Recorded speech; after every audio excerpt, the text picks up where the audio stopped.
Hey guys, so let's chat, okay?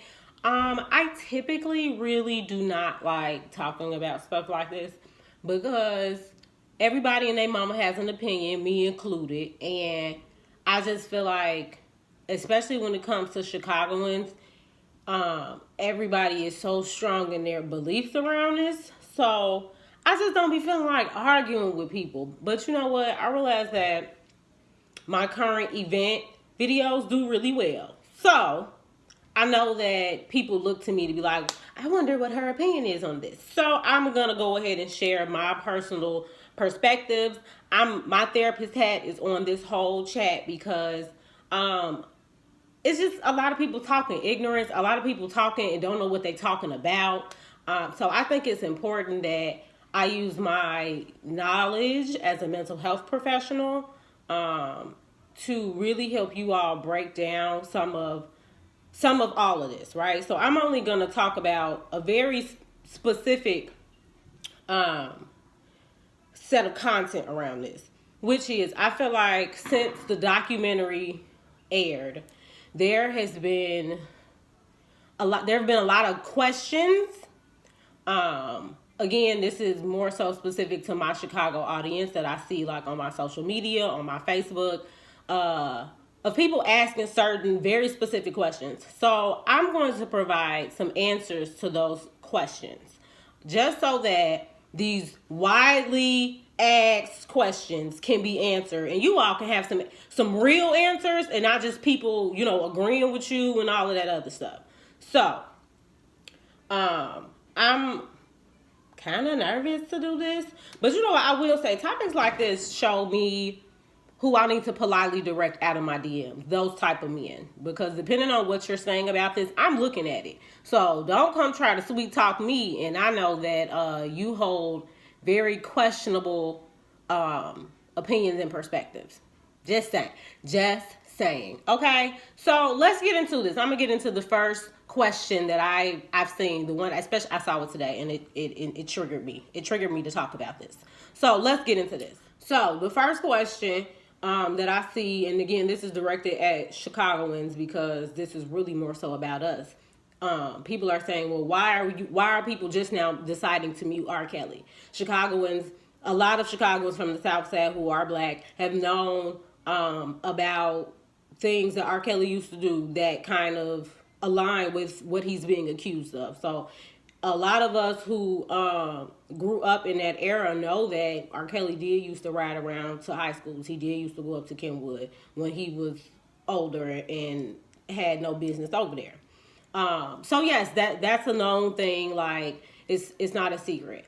And at one point, you believed in Santa Claus until someone told you otherwise, or you start putting the pieces together on your own, right? So you grew up.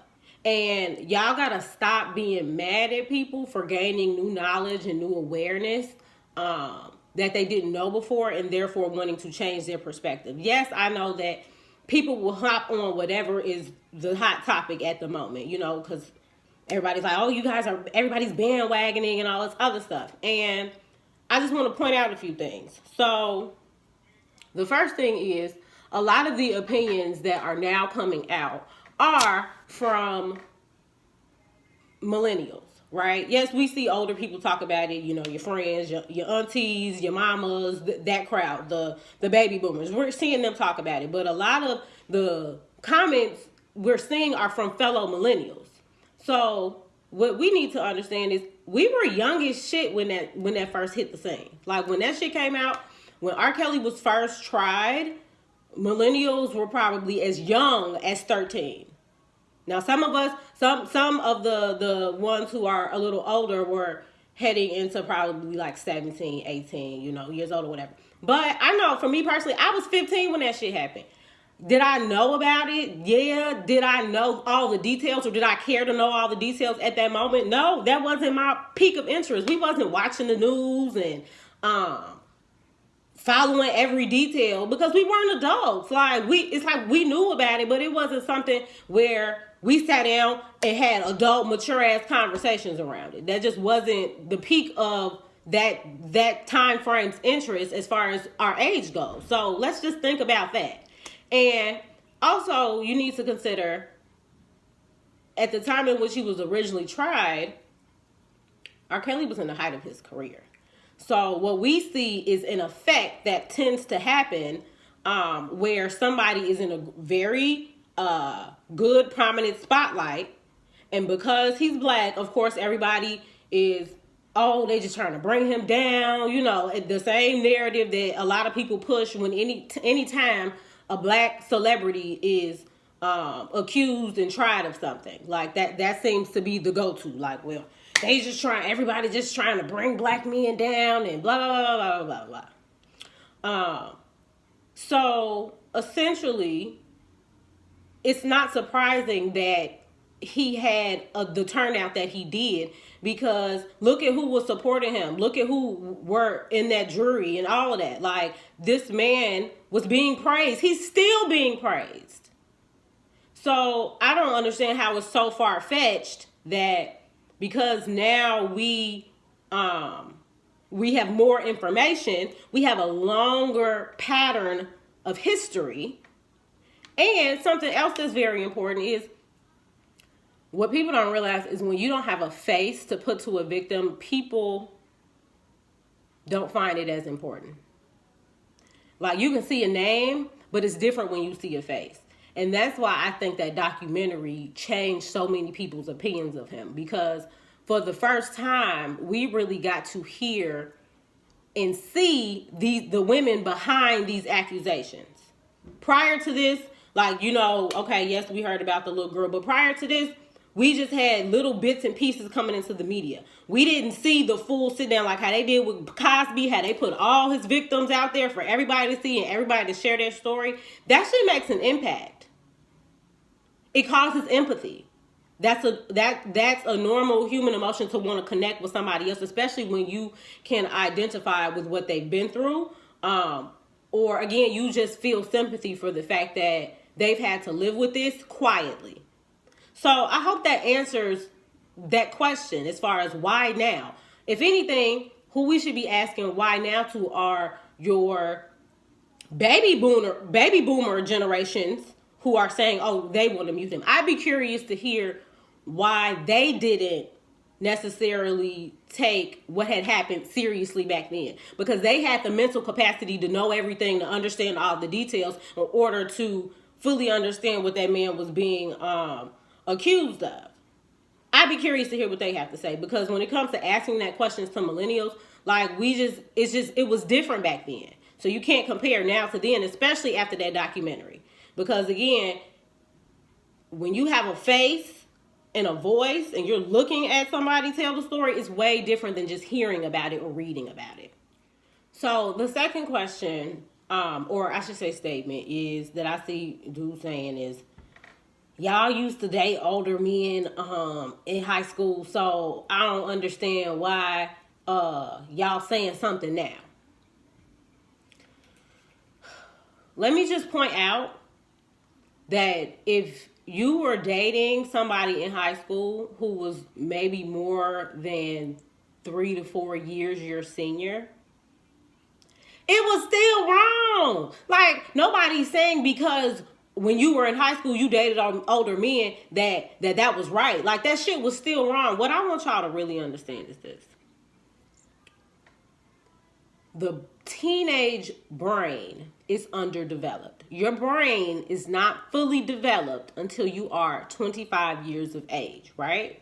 And that's not including if you did drugs as a teenager, because then you've interfered with the development of the brain as well. So when we talk about teenage girls, if you want to sit here and argue that they are not impressionable, you will be arguing until you're blue in the face. Okay? It matters how you were raised, and when you are at that age, the thing about the part of the brain that is not developed is the part that weighs out consequences. So as a teenager, when you decide to do something or you want to do something, you don't fully, they don't fully think about the full scope of the situation, the consequences that occur. The piece of the brain that has not developed is judgment, correct judgment on, is this a good decision, or if it's not, how is this going to affect me later? Why do you think teenagers do dumb shit so much? Because they don't weigh that out. Teenagers are impulsive and they want what they want. So they're just going to do what they want to do without fully thinking about how can this go bad. And if they do think about it a little bit, most of the time they end up not caring anyway. So stop putting so much on 16, 17-year-old girls to be like, oh, well, they should know better and blah, blah, blah, blah, blah. Because you're an adult saying this. Because you are somebody who knows to weigh out every single thing that you do before you do it. Most of these adults out here don't have good judgment. Why y'all think y'all get pregnant and have kids with the wrong motherfuckers? Like, come on. So don't sit up here and tell me that a teenage girl who is approached with the offer of a lifetime or is fantasizing about a celebrity that they never thought that they would meet isn't going to jump at the opportunity. If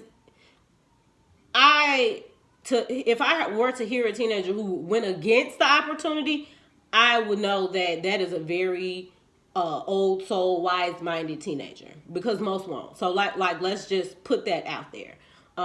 Those older men who were preying on high school women, high school girls, let me correct that. High school girls, they're wrong.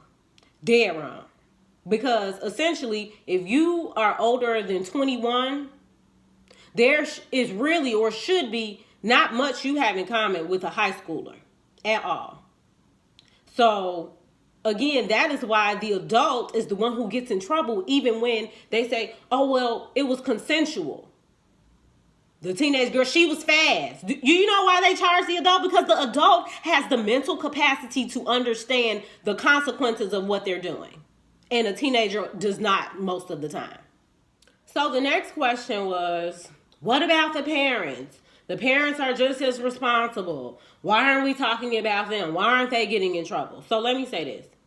Is there a chance that those parents had involvement or an agenda in which they put their kids in unsafe or not smart situation? Absolutely. There is a chance. And when you try to make this argument, you are taking the blame off of the perpetrator. I want y'all to know that.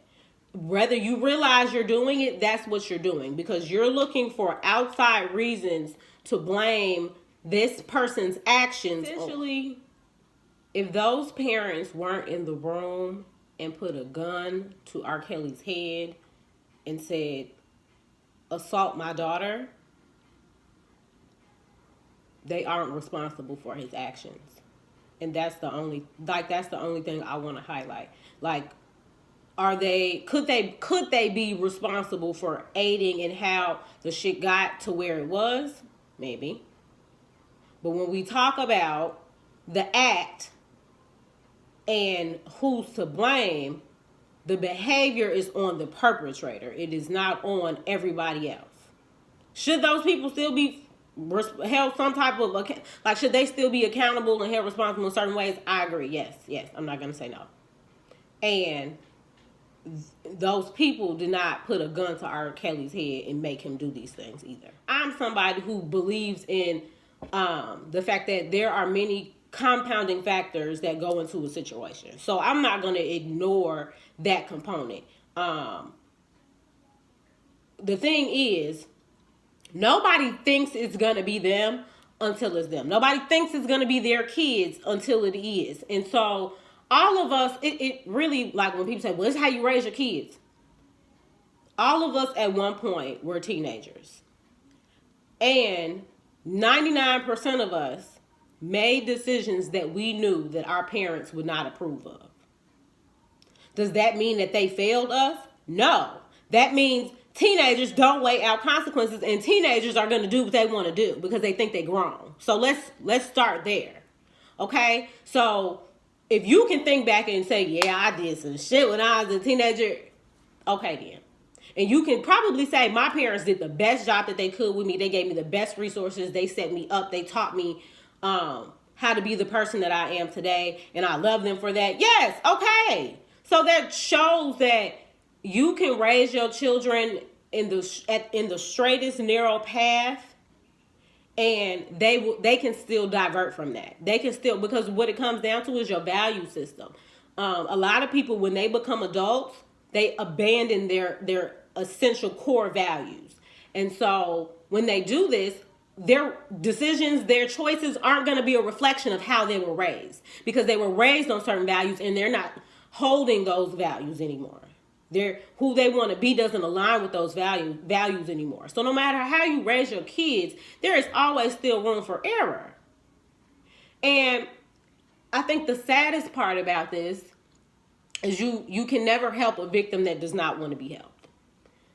Especially when it comes to abuse. Like when I'm not gonna say any victim, an adult victim. Same way we see, women who are stuck in abusive relationships or situations, and everybody around them could want them out of it, and yet there's nothing the police can do until that person actually comes forward. And so that's, I think, the piece that makes a lot of their families and everything feel helpless. So again, when you talk about what about the parents, just think about how that by pushing that narrative, you're taking the blame off of the perpetrator. The next statement that I typically see people saying are the fact that you can separate a person from their art or their music. And on a status that I saw on Facebook, a girl specifically commented and was like, I'm just here for the music. What he does in his personal spare time is his business. And somebody was like, well, I don't think that should include messing with young girls. Enough said. Like, I used to think, I'm not going to lie, I used to think that too. Until the documentary came out. And they showed the parallel between what he was allegedly going through with these women at the time and how it was reflected in his music. And when you see something that aligns like that, that was what was for me. I'm like, yeah. Because essentially so much of his music is inspired by his personal life. And any musician will tell you that. Like, yes, we don't always talk or write about things that we're personally going through. And we still write or do or talk about things because we can relate to them, even if we haven't specifically gone through it. So I'm not going to tell anybody to cancel anybody or anything. Like, that's your own walk. That don't have nothing to do with me. I know for me, it was like when somebody has been accused of something repeatedly, I personally cannot continue to turn a blind eye because I enjoy this person's what's the word I'm looking for? Their work, essentially. That's just not me. It'd be again, I even was like, well, maybe I can listen to the songs that aren't sexual. And that's a normal human thought. Like, again, a lot of us were raised on this man's music. So I don't think it's so necessary. Like, I'm not going to reprimand or make somebody feel bad because they still decide to support him. Because, I mean, essentially, when we think about music usually holds a lot of memories for us. So if one of his songs was played at a special moment in your life or anything like that, that song makes you sit in that moment, in that memory. And so that's a lot for people to give up. So if you don't want to, I mean, that's on you. And it's nothing, I'm not going to demonize anybody for that. Like, I think that's all, that's a reflection on our own walk with how we are taking in everything that's happened over the last few months with this man. The next thing that I typically see people say is, oh, well, he was a victim, and what about the people around him who helped enable him? And I saw a tweet on Twitter that was from a young woman who she talked about how she had a psych degree. You know how people like to throw that out there.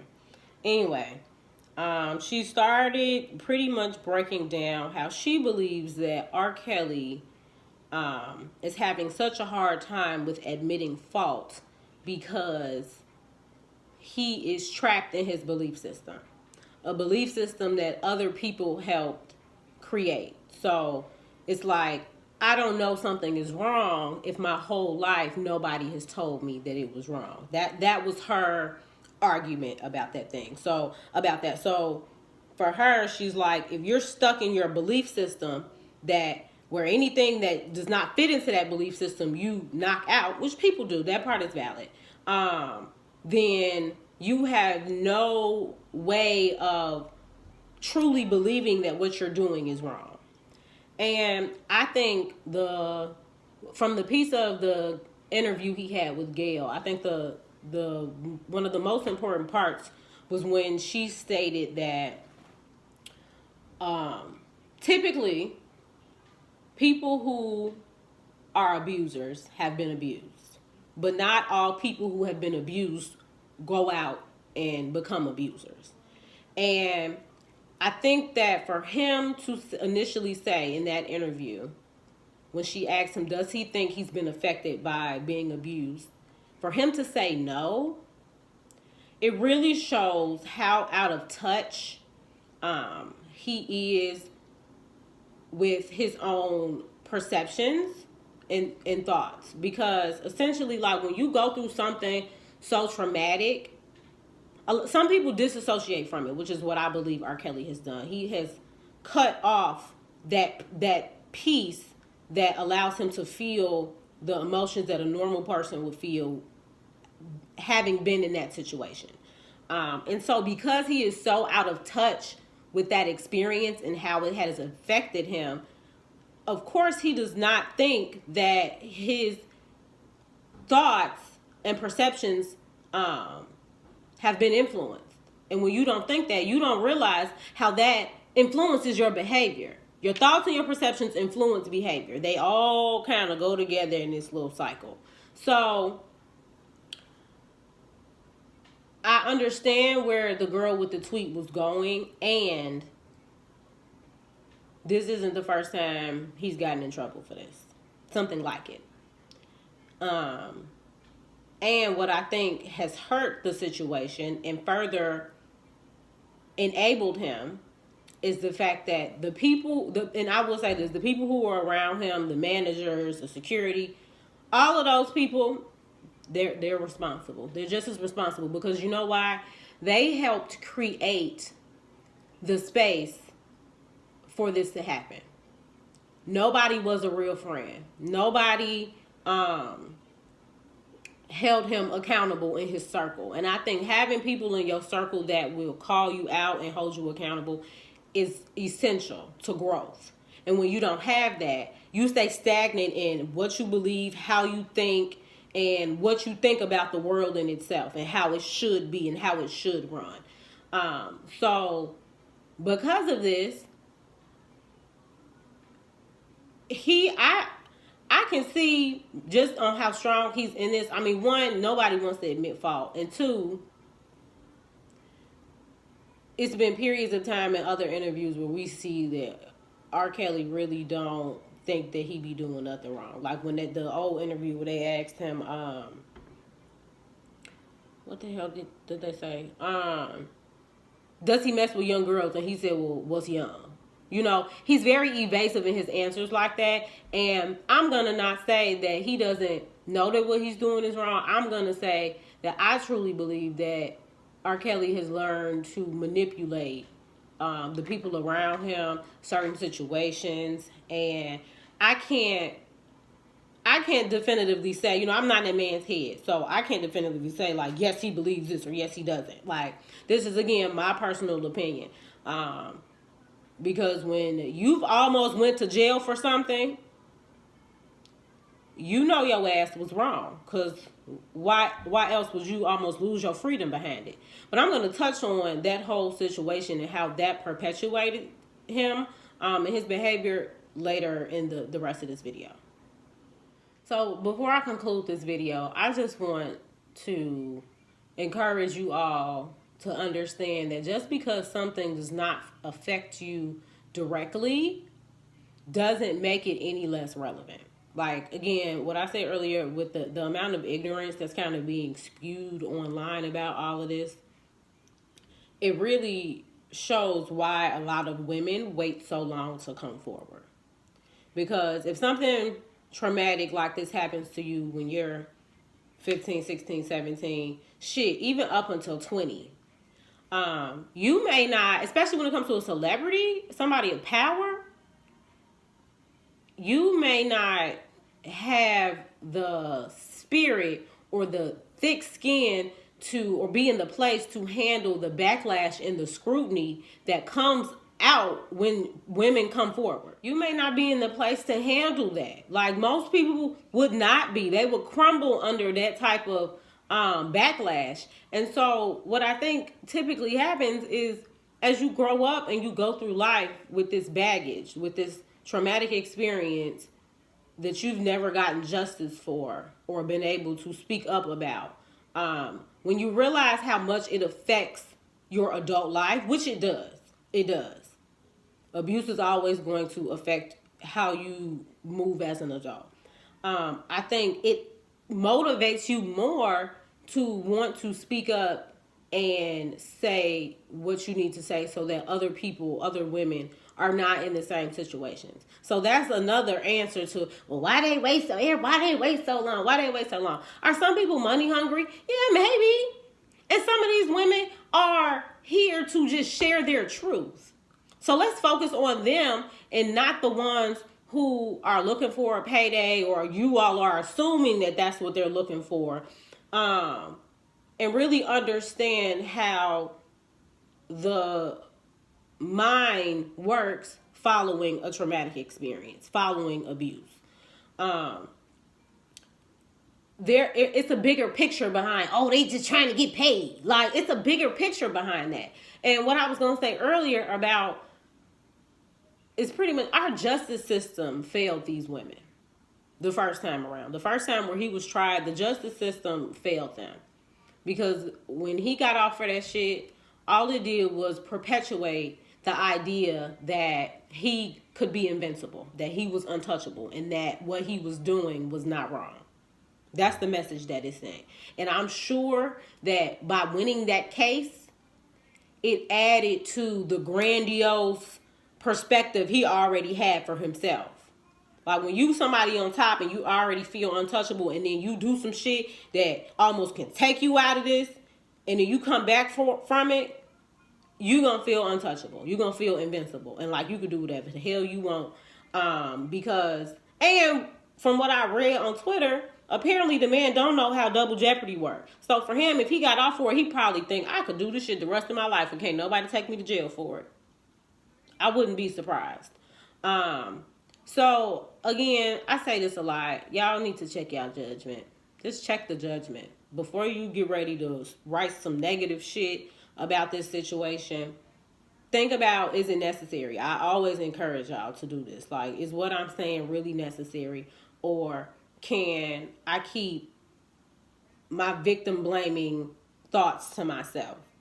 Because you know what? Some of y'all, I really think that y'all are holier than thou. And what you need to come down off that high horse, because a lot of y'all will sell y'all grandmama's soul if somebody came to you and offered you everything that you ever wanted out of life. And for those young girls and probably their parents, that's what R. Kelly did for them. So I know it's an interview with one of the girls saying, oh, I never wanted to sing, all this other stuff. Okay, hon. All right. Not to say that I don't believe them, because essentially when we talk about abuse and the cycle that the mind goes through, as far as an abuser, a manipulator, a controlling predator, they will show you the best pieces of themselves initially. They always do, because they have to get you attached to that. and they know the type of women to prey on.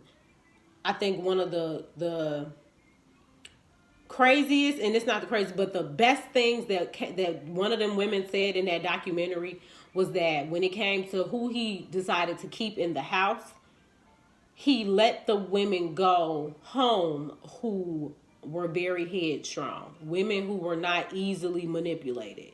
And predators look for women who are easily manipulated. I have to have this conversation with my clients all the time because a lot of them are passive and they suffer from low self-esteem, low self-worth, and predators seek them out.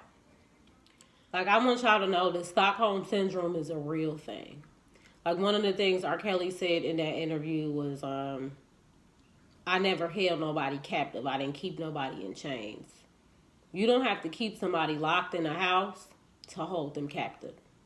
Because I think that some of those girls were being held captive mentally. Because they did not have the confidence, the esteem, the love to decide what was right for themselves in that moment. So I'm going to just leave y'all with this. Like, we know the justice system does not always get everything right. We know that. It's fucked up. And if it looks like a duck, and it quacks like a duck, and it walks like a duck, it's a predator.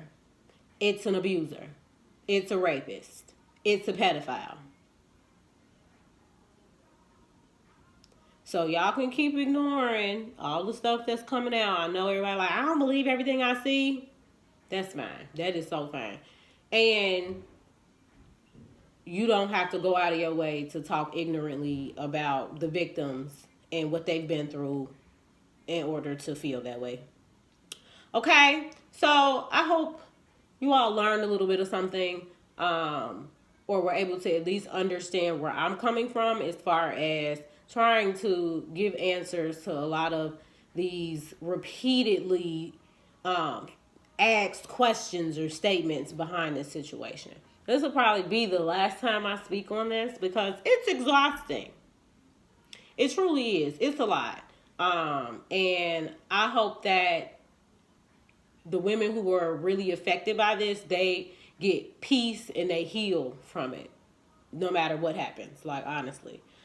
Because it's a lot of people trying to heal from stuff that they don't talk about. And that's what ends up happening to a lot of victims. They go through life trying to figure out shit after they've been through traumatic experiences, and they don't talk about it because people discourage it, or you see what happens when you do come forward and talk about it. So, hope y'all enjoyed the chat. Have a good evening.